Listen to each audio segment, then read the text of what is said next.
and welcome back to an episode of KirkChats. My name is Reverend Jasmine Smart, and it is such a gift to be able to be talking with you about life, faith, and our changing world. I'm here today with Bev Kapelle, and she is going to talk to us about some of her life experiences. So welcome, Bev. Well, thank you. Thank you. I asked you if you wanted to bring an object and to talk about, to kind of introduce yourself. I just thought, okay, I've got one good picture of my late husband. It's There you go. it's one where he's sitting at the potter's wheel making pottery, Wow. which was his great love. And around the apartments, you'll see pottery everywhere. Oh, okay. So how long had he been doing that? Oh, he did it for several years before we moved to Texas. Mm-hmm. And just in our basement, just as a break, he was the director of a children's treatment center. Mm. And he'd come home and go work in the basement, said he could get something finished and done. And then he carried that hobby with him to Texas and worked at an art studio there. Wonderful. Yeah. So tell us a little bit then about your story and about your life and your husband and well, and about my faith, because my whole life has been about my faith. Yeah. I was only 2.5 when my dad came down with TB, and so for most of my childhood, he was either well and could go to work, or he was back in the sanatorium, or back in, removed from the family because it was active, and so it was a thing all of our lives, and I think God knew I was going to have some difficulties early because He gave me a faith early that I could get through all the things. The next big thing was after I went to college, I came home that summer and met a man my mother couldn't wait to introduce me to because he was already so active in our church, and he sang in the choir and he ran the youth fellowship, and he was planning to be a Presbyterian minister when he got out of the Navy. Well, he was a naval jet pilot, and while I had just gone back to school, he got orders for 2 years in Japan, and first 6 weeks in Newport, Rhode Island, for a legal justice school. So we got married quickly. My mother put together a beautiful wedding, and we had a 3-month honeymoon going back and forth to Rhode Island, and got back, and I started getting ready to join him there, and got the telegram that I could go to Japan. The same day I got the telegram that his plane had exploded in midair. So I was 19 and widowed. And after I put myself together a little bit, certainly with the help of God and a really strong family, I went back to college. And when I graduated from college, I met another jet pilot from the base in Beeville. And again, we were married for 9 months, and he was in a crash. And so I was 22, and I'd been widowed twice. So it was a hard start. It was, but I had such a great family. Went to a Presbyterian college with really great surroundings to help me through all of that, and put it back together again because the world had just fallen out from underneath me. So I went back and decided to go to grad school, since apparently God did not mean for me to have my own family. I needed to go to work for other families and children. I had to be around kids. So I went to graduate school of social work, and that's where I met Fred. And Fred and I were married for almost 60 years. So like the Job story, God gave me it. God gave me something more. And he was wonderful, and we had a great marriage. And we had 3 kids and now had 7 grandchildren. And so that part, but throughout my life, I've needed to be in church. I've needed to be active in church because I get my strength from there. And I just feel like that's where my life is. So the next thing was grad school, and marrying Fred and starting a family, dropped out of grad school after a year of it, and we went back to Wisconsin. I did notice you had the Green Bay Yes, stuff out front. yes, Is still that Favre's number 4? Yeah, yeah.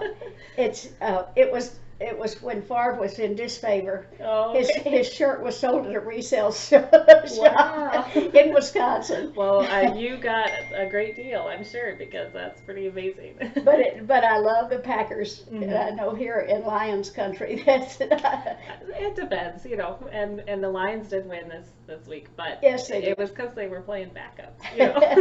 So. But it always hurts to lose to the Lions. Yeah, right. And the rest of my family are all Lions fans.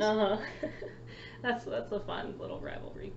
Well, yeah, I mean, thank you so much for sharing that. I think you had shared that in a group before, and every time you kind of tell the next chapter, it's just like another sucker punch, like punch to the gut of like, oh my gosh, like, does God really give us not more than we can handle? Because that seems like more than any person. I've never seen that anywhere in the Bible. Right. God doesn't say He won't give us more than we can handle, because otherwise there wouldn't be people in the mental institutions. That's true. Sometimes there's more than you can handle, but He does say He'll be with us.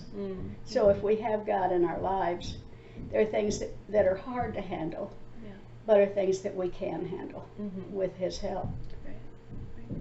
So. And tell us how you came to Fox Run. Okay, my husband had a stroke.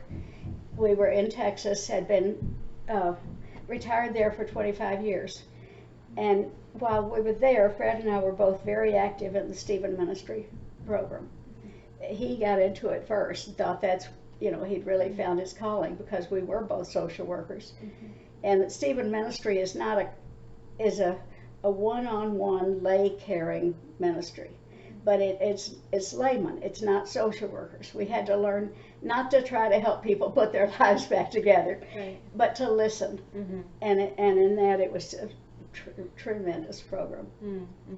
He went through the leadership training, and then I got into Stephen Ministry too, and went to leadership, and together we were there more than 20 years. He was probably close to 25 years.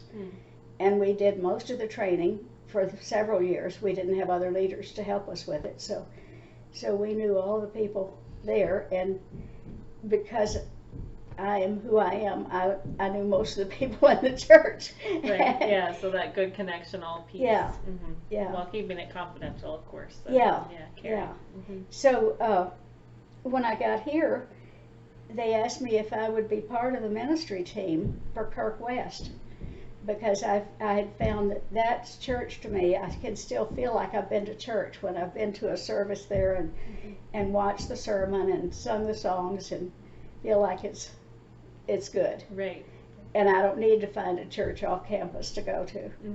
So, but they asked me to be part of the team because what they don't have is a community ministry to people that were part of Kirk West, but can no longer go to services or having a problem of some kind. So that's what I've been doing. That's fit me just perfectly. Right. And I'm sure if anyone wants to join and participate, has those gifts, that you'd be very happy to coordinate, and we're hoping to grow this initiative. Yes. Yeah. Well, I think you've told me before that you kind of came almost right before the pandemic started. Right after. Okay. They'd been through all of the business of having to be in their own rooms and not being able to see anyone else, and them bringing food here. Everybody says they did a wonderful job, but I'm glad I wasn't here for that. Yeah. I was between my 3 children. I was spending a month at other houses and then coming back to my daughter in Northville. That was really home, and my doctors were here, and so most of the time I spent here. But after Fred had his stroke, they wanted us up here, and so we brought him here. He had a stroke in April, and we came here in December, and so he was in a nursing home here, and I could go out to see him and spend every day at the nursing home, And just about the time COVID hit in March of 2020, the first month it was here, he got COVID. And so people, for the first week, they couldn't go in to see him. And that was when they closed the doors to the nursing homes, and I wouldn't have been able to go in to see him. They brought him to the window to see me, but I could see he was sick, and I couldn't go in to take care of him or anything, and he really didn't understand why I wasn't inside with him. Right. So it would have been a terrible year and a half for him, because I wouldn't have been able to go back in. Right. And he had enough damage from the stroke that he wasn't going to ever be able to come home. So I couldn't feel, of course it was horrible when he died, especially because they sent us home and the next day called and said he had tested positive. And so Amy and I couldn't even see each other. We were each in our own room for 2 weeks. Right. Yeah, quarantine. There's no testing. Yeah, we knew so little at that point. Right. We still know very little. It feels but it's not the way to grieve all by yourself in a guest room. Right, and no memorial service right away. No, and things like no. that. We had to wait about a year and a half, and then we went back to Texas, and had the church all knew both of us, and we had a lovely service. It was mostly the kids and the grandkids did. Right. And a Stephen minister gave a talk. Good. Yeah. I mean, like we said before, it just feels like a lot of people have had loss in their life, but not when they were 20 years old. Right. Or right. not in the middle of a pandemic when he was one of the very first deaths. And but in it all, I've still felt God's presence, and God's presence, especially when I was in Stephen ministry and working with people who had lost somebody. The fact that I had was easier for them to talk to me, even though the circumstances were never the same. And I couldn't really understand how they felt. There was a kinship and there was an understanding. So it's been such a blessing to me, because I've been able to be a blessing to other people because of what I've been through. Yeah. So it kind of developed. I mean, you already were empathetic, but your level of empathy could grow and really resonate with the people you're talking to, for sure. Well, we are going to take a quick break, and we'll keep talking when we come back. We're grateful that you're sharing your story with us, and especially your faith. So we'll be right back. Thank you.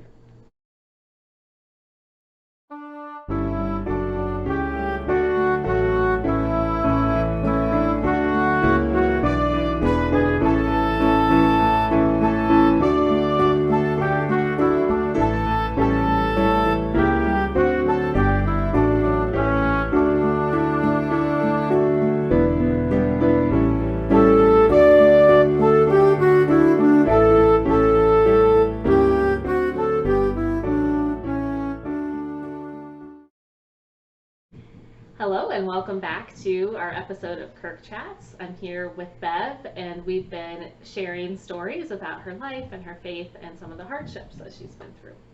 So Bev, one question I have for you is, you mentioned how your faith was very important from a young age, and that God had gifted it to you very young. What kind of memories do you have of how you experienced God when you were younger? Okay, well, my sisters will tell you that I was the horrible sister that would say, God wouldn't want you to do that. Oh. So it was very present in your day-to-day life. It was very present. We lived out in the country and had no telephone, and so we had to bus into school. And during high school, if I wanted to go to a party on a Friday, a football game on Friday night, or a party or a dance or something, I'd have to spend the night with a friend. And that was fine. I had lots of friends who would invite me to spend the night so I could go to the party. And if I went to Hazel's, I went to the Baptist church. If I went to Mackey's, I went to the Methodist. Marianne's, I went to the Episcopal. And I just got a very ecumenical if I stayed at Catherine's, we went to the CYO dance on Sunday night. Okay. What does CYO stand for? Was the Christian Youth Oh, okay. For They the had Catholic dances. Church. Oh, nice. Yeah. That's good. But, and not in the other churches in Right. South Texas. Yeah. Anyway, I had a very ecumenical Hmm. raising. If we were in the country, there was only a Baptist church. Mm. And the Baptist, I think, literally scared me into joining the church. Yeah. I was already learning the Shorter Catechism, and without a confirmation class in a little tiny church, we didn't, that's what we did, you know, and we had to learn the Shorter Catechism. And my grandmother taught all of our family's kids and grandkids, and all of the people in the church would go to Aunt Susie's and get their lessons. And I had a dream sleeping on her sleeping porch one night because I'd been to so many Baptist church, especially in the summer, and going to the revival meetings. And I dreamed that Jesus walked out of the door across the street from her sleeping porch. And I thought, oh no, it's too late. I'm going to hell. Oh, no. I didn't get to join the church. The next morning I was scheduled to meet with the elders. Oh, good. But I thought, oh, it's, you know, that was the lesson. It was hellfire and brimstone. Right. And so I did get to join the church in time, but I was always aware of Jesus. My mother used to read us a Bible story every night. You know, it was just part of our growing up. Yeah. My sister later went to a walk to Emmaus, which is Curcio in the Episcopal Church and Catholic Church. It's a long weekend retreat, and it's very much reconnecting to Christ, and it was wonderful. But I'd already felt a connection, and my sister got back from her walk, and she said, "Nobody ever told me you could have a relationship with Jesus." And I said, "Marion, they did. I was sitting in the same pew. You just weren't ready to hear it." Sometimes you don't hear She didn't hear it, but I did. And so I just always felt growing up close to God, and church was really important to me. How would you compare that to how your faith has changed over time, or has it? Oh my, it has a lot. Going to a Presbyterian college was an eye-opener for any child that was raised in a strictly to the letter of the Bible. Right. This is the truth, and I never thought to question it. But when you can question it with learned professors, you can find your way back without having to lose. Yeah, that's definitely how I found college. It was like, you know, they kind of deconstructed things, but there was a net underneath, so it's not like the ground went out from under you. You were caught, and then you kind of had to rebuild it with them. Yeah, but it was good. It felt much more right. But more fitting to fitting. who you are and how you experience God. Okay. Yeah, and of course you mentioned the Stephen ministry being such a, I mean, compared to social work, the social workers who are my colleagues, you know, a lot of their days spent helping people find housing or, you know, solving problems. But like you said, when you're ministering with people, you really, like, there is some awareness of, like, if you're imagining they're in a hole of despair. I think this is a Stephen They call it a mud hole. A mud hole. There you go. Yeah. Do you want to explain what I'm thinking of? Yeah. The mud hole is where someone is down in a mud hole and they need help, and one option would be to get in the mud hole with them, but there's no way out for you either. You just can identify with them and empathize, but you don't have a way to pull them out. And the Stephen ministry way is to grab hold of the root of that tree and to hold on to that so you can help yourself and help them too. Right, yeah. And it doesn't do much good if you're both down there and no way out. But. Right, and a lot of people liken the root of the tree is God, of course, and in the mud hole is just despair, and there's no way to feel your way out or find your way out by yourself. Yeah. So it's a really good way to describe.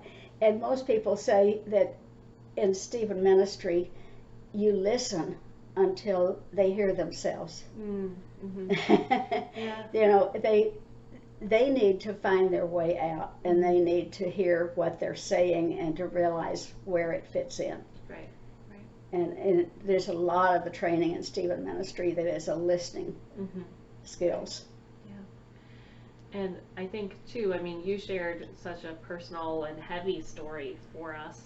And sometimes when we hear those types of stories, we feel like we need to put that in our own backpack of, add it to our own heaviness.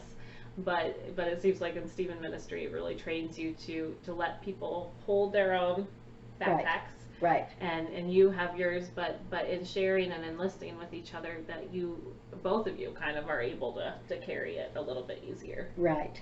Yeah. And I have stayed close to all of my families. Yeah. Poor Freddie married me, and he had 3 mother-in-laws. Oh, goodness. But I still have brother-in-laws on each side of each of their families, and they have a child named for my late husband's. Oh, that's wonderful. So I've kept in touch because they were part of me, part of what made me me. Right.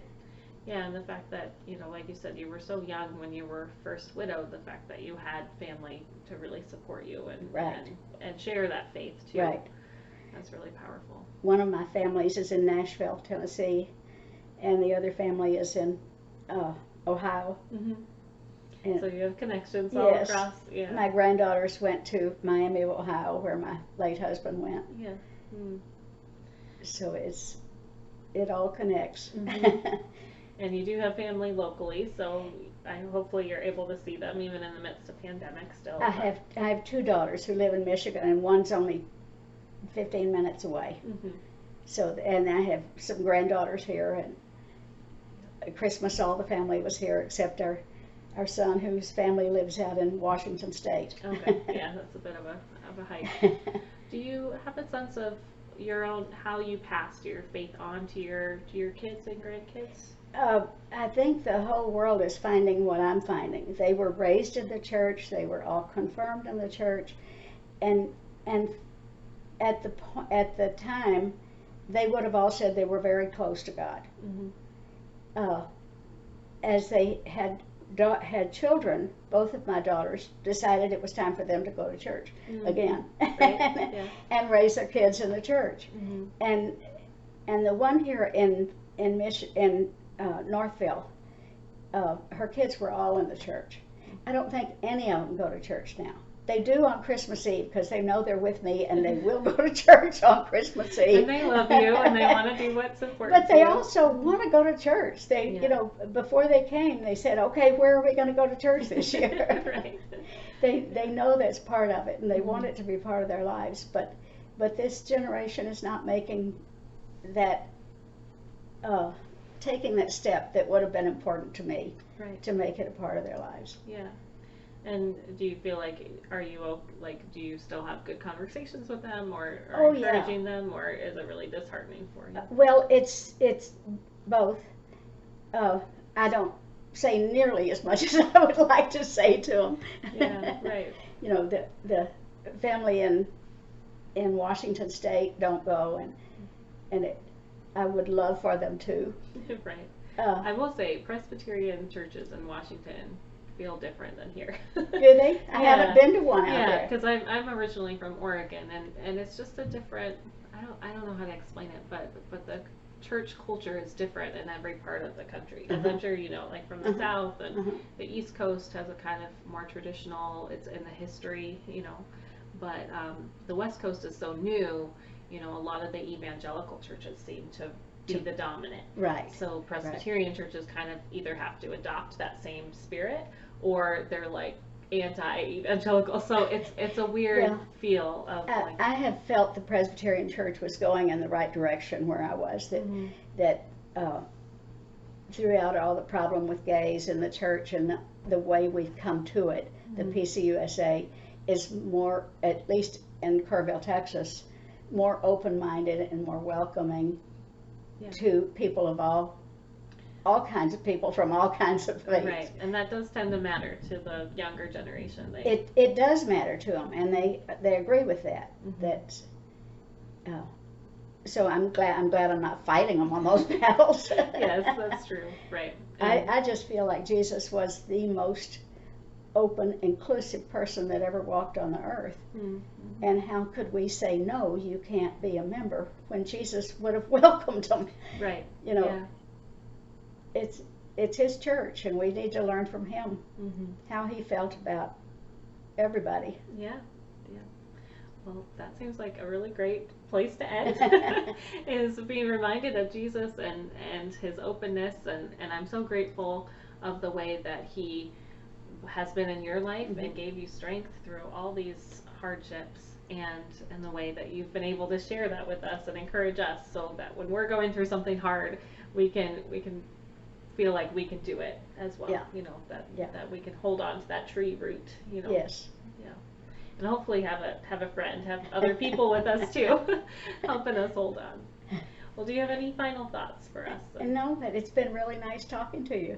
Yes, I'm delighted to be part of Kirk West, and I think it's really good for the people here, especially people who can't get out and go to church.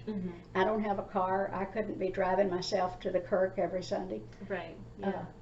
Yeah, and thankfully, you know, through technology, we're able to make the screen big, and in some ways it feels like we're more present there. You can see the organ. You can't see the organ when you're sitting in church, so all our camera angles, you really feel like it's intimate, and you're worshiping. So I think in the coming season of construction, you might have heard some construction noise, by the way, but the construction season, Kirk West will be meeting in a couple places here on the side of campus in the Ascot classroom.